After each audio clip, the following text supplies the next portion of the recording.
Hi everybody, I wanted to make this video as kind of, well, I don't know when you're watching this, but it's just turned the new year. It's the 2nd of January 2015, but the points I'm going to make in this video are valid all the time.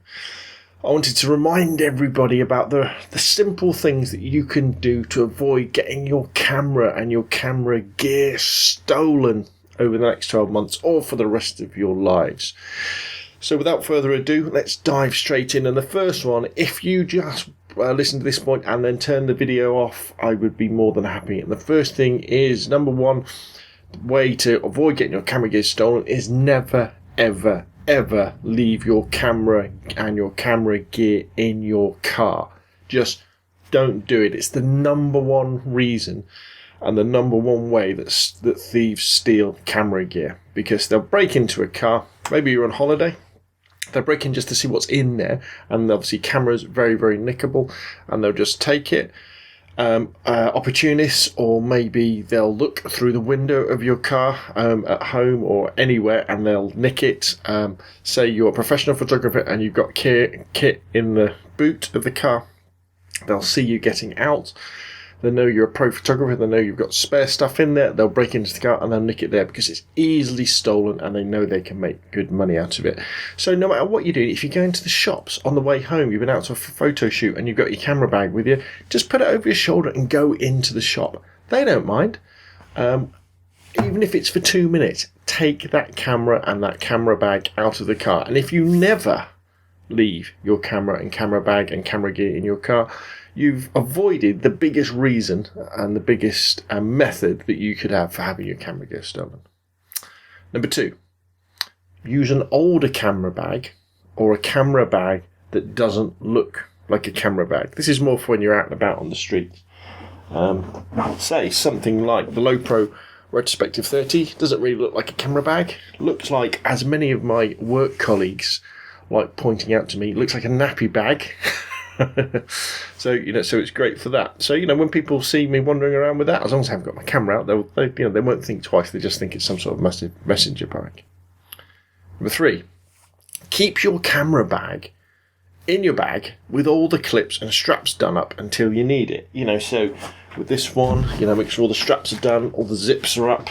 Say with something like this Billingham bag, make sure all the bits, all the straps and buckles are done up, so that when you're on public transport, you're wandering around or you're in crowds, people can't just open stuff up and slip an odd lens out.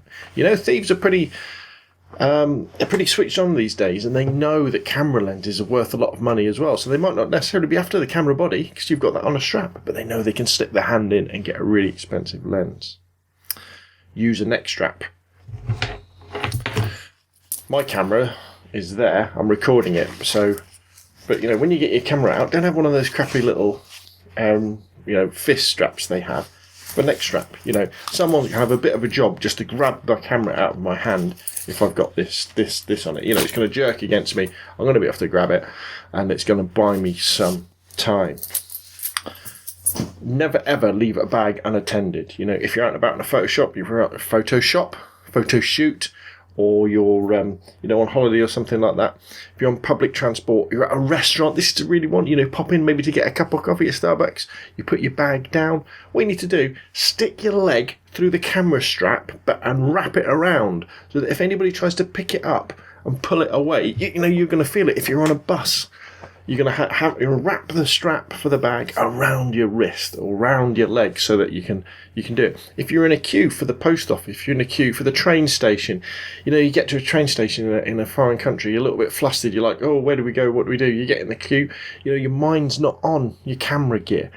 Put that strap around your leg, stick it through so nobody can just run off with it that way.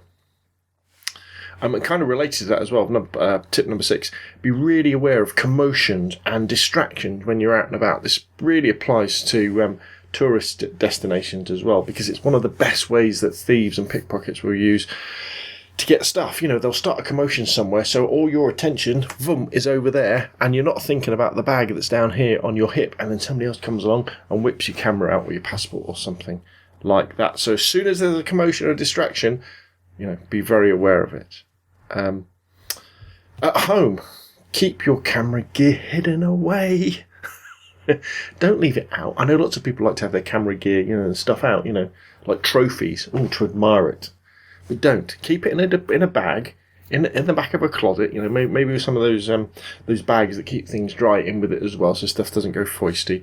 So that, God forbid, you do get a break in. They're gonna nick other stuff before they find your lovely camera gear. And don't leave it all in the same place. Spread it around that way, and keep it in a simple bag. Again, don't keep it in a bag that says, "Oh, I'm camera stuff. Take me away and sell me at the car boot sale or on Gumtree or on eBay."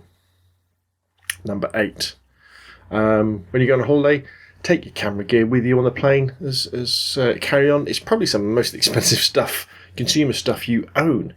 If you put it in the hold, it's either going to get damaged or it gets thrown around or it's going to get nicked. Take it with you. Number 9.